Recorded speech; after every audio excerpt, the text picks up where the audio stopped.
Morning friends.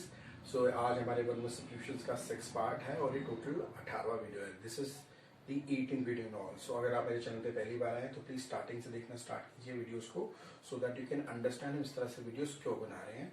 और मैं दावा करता हूँ कि अगर आपको इंग्लिश बिल्कुल भी नहीं आती तो भी आप किसी भी इंग्लिश कॉम्पिटिशन के अंदर अच्छे मार्क्स ला सकते हैं। अलॉन्ग विद दिस अब थोड़े दिनों बाद हम ये सीरीज हमारी खत्म हो जाएगी एंटोनिम्स सिनोनिम्स और स्पेलिंग रूल्स के बाद, तो फिर हम ग्रामेटिक स्टार्ट करेंगे। तो जिनको ग्रामेटिक में दिक्कत आती है they should also watch the videos from the starting so that के अंडरस्टैंड। और क्यों ये सब जरूरी है इसके लिए आपको स्टार्टिंग से देखना पड़ेगा, क्योंकि पहले की जो 3 वीडियोस है उसमें मैंने स्ट्रक्चर ही आपको समझाया है। पहले 2 वीडियोस में इंग्लिश में और तीसरा जो वीडियोस है उसके अंदर हिंदी में समझाया गया है। तो let us start with the part 6 of one of substitutions and 18th video in all. Okay, so the first one for the day is inexorable. INEXORABLE. Inexorable basically stand for something that cannot be stopped or changed. I will read out the spelling again. INEXORABLE. Inexorable means जो कि ना change हो सकता है ना कि उसको रोका जा सकता है। Next is imperturbable. Imperturbable basically होता है something that is true trouble or worried, जो कि easily जिसको तंग किया जा सकता है या कि जो easily से जो है परेशान हो जाता है उसको बोलते हैं imperturbable। कि भाई वो स्वयं imperturbable इतनी जल्दी क्यों परेशान हो जाता है भाई, तो वो अगर कोई बहुत जल्दी परेशान होता है उसको बोलते हैं imperturbable। नेक्स्ट लिखे हाइपोकॉन्ड्रिया। हाइपोकॉन्ड्रिया होता है बेसिकली वो स्टेज जहां पर आदमी बिना किसी रीजन की वजह से परेशान रहता है। कोई रीजन नहीं उसके पास, सब कुछ है लेकिन वो फिर भी परेशान रहता है, उसको बेसिकली बोलते हैं स्टेज ऑफ हाइपोकॉन्ड्रिया। नेक्स्ट लिखिए मलाइनर। MALINGER। मलाइनर बेसिकली होता है जो बीमारी का बहाना करता है अपने वर्क से छुट्टी लेने के लिए। Fine malingerer is a person who basically जो बहाना बनाता है कि who act to be ill just to avoid his work. Next लिखे डिस्पोमेनिया। डिस्पोमेनिया होता है बेसिकली आपने जैसे मूवी देखी थी कबीर सिंह, तो कबीर सिंह में डिस्पोमेनिया था। डिस्पोमेनिया होता है intense urge to have alcoholic drink, बहुत ज्यादा अर्ज कि मुझे तो पीनी है शराब। Next is megalomania. Megalomania. Next is megalomania. Megalomania basically होता है a state where a person thinks कि ही कैन डू एनीथिंग। ऐसी कोई स्टेट जहां बंदा से होता है कि वो कुछ भी कर सकता है, he can do anything. Okay, now we are going to start with the 7th one. So आप इनको आराम से लिख लें, मैं 7th one यहाँ लिख रहा हूँ। So 7th one for the day is pyromania. Pyromania. Pyromania basically stand for a mental illness जहाँ पर अंदर को लगता है कि सब चीजों को आग लगा दी जाए। कई लोग होते हैं जो आपने देखा होगा जो आग लगाते हैं किसी चीज को, तो वो एक पायरोमेनिया बेसिकली वो स्टेज होती है जहाँ अंदर लगता है हर एक चीज को आग लगा देनी चाहिए। नेक्स्ट लिखें बेसिकली अपोस्टल। अपोस्टल बेसिकली होता है अ पर्सन, लिखें अपोस्टल। अपोस्टल बेसिकली होता है ऐसा बंदा जो आपको किसी भी बात पे बिलीव करवा देगा, अपनी बातों से या किसी तरीके से आपका जो विश्वास है उसको जीत लेगा, उसको बोलते हैं अपोस्टल। APOSTLE। नेक्स्ट लिखें please. Next is 9th is layer. LAIR। ये बेसिकली होती है डेन। डेन तो समझते हैं ना, गुफा, उसको लेयर भी बोलते हैं। नेक्स्ट लिखें ओके, अब now rubbing them of. So the 10th one is Hutch. Hutch आपने सुना होगा, हच, HUTCH। हच बेसिकली वो होती है जहाँ पे स्मॉल एलिमेंट रहते हैं, जैसे रैबिट वगैरह जो रहते हैं ना उस जगह पे रहते हैं, उसको हच बोलते हैं, Hutch. This is 10th one है ना, पहले company with Hutch. Okay, next लिखें रिकैंट। रिकैंट। रिकैंट बेसिकली होता है proclamation of change in believe, यानी कि कोई बंदा खुद प्रोएक्टिवली बोलता है कि फिर मैंने अपना जो मत है, जो मेरा धर्म है, जो मेरा वो है, वो मैंने बेसिकली चेंज कर दिया है, उसको बोलते हैं रिकैंट। नेक्स्ट लिखें पॉलीएंड्री। पॉलीएंड्री। पॉलीएंड्री बेसिकली होता है having more than one husband. हाँ, अगर मैरिज की बात करें तो हो गया पॉलीगैमी। पॉलीगैमी होता है, एक से ज़्यादा मैरिज करना। पॉलीएंड्री होता है मल्टीपल मैरिजेस करना। नेक्स्ट लिखें पॉलीफोनी, ऊपर लिख देता हूँ। नेक्स्ट 14 लिखें पॉलीफोनी।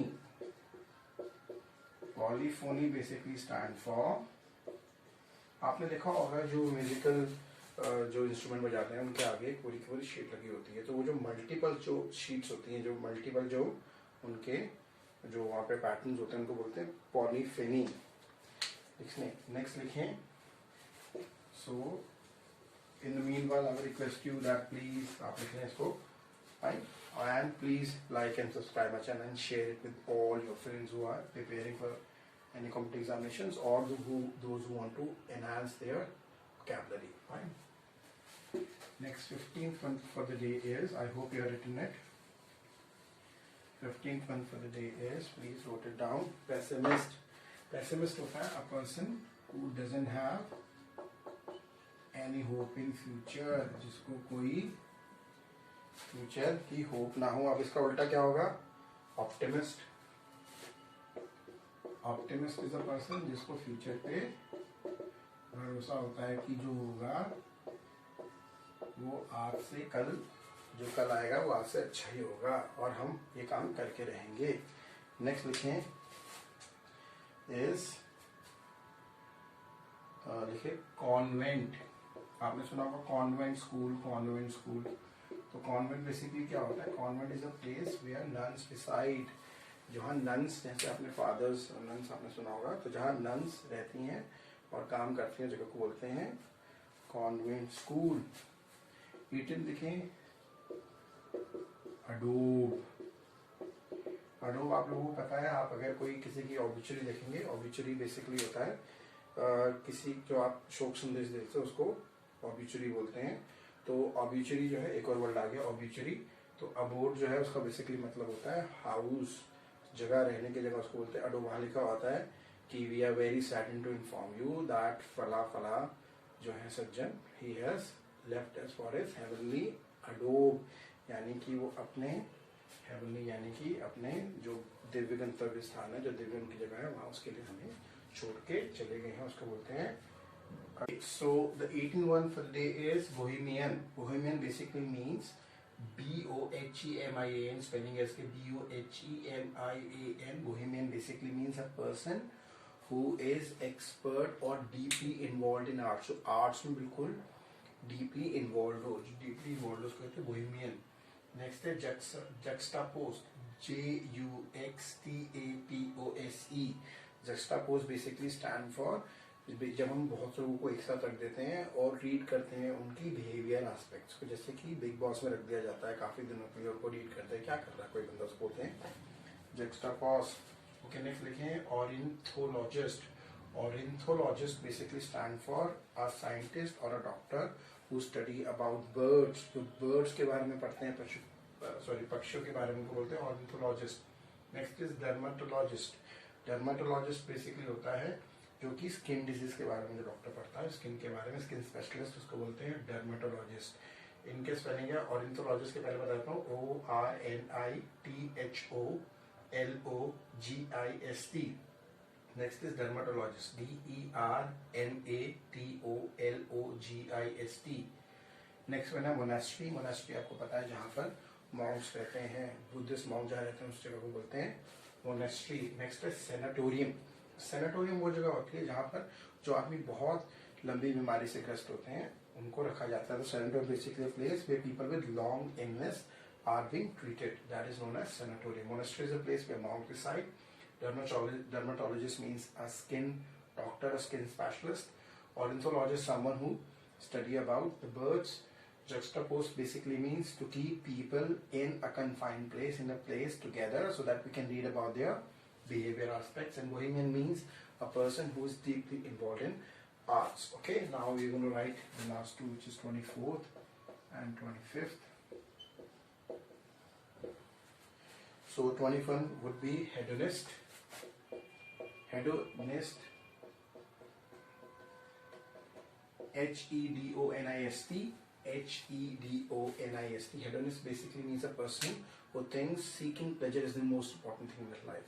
यानी कि सुख प्राप्ति जो है वो सबसे ज्यादा इम्पोर्टेंट चीज है लाइफ के अंदर, उसको बोलते हैं hedonist. And the last one for the day is Philistine. I will spell it Phill. This is LL, and then Istine. Phillistine. Palestine. Palestine basically means a person who doesn't know anything about art, जिसको arts के बारे में या सभ्यता के बारे में, culture के बारे में कुछ नहीं पता होता, उसको बोलते हैं Palestine. Okay, so that's all for the part 6 of one more substitutions, and this is the end of the 18th video in this series. Please do share my video if you really like it, and subscribe to my channel. May God bless you all. Thank you so much. Have a nice day. Bye bye. Take care.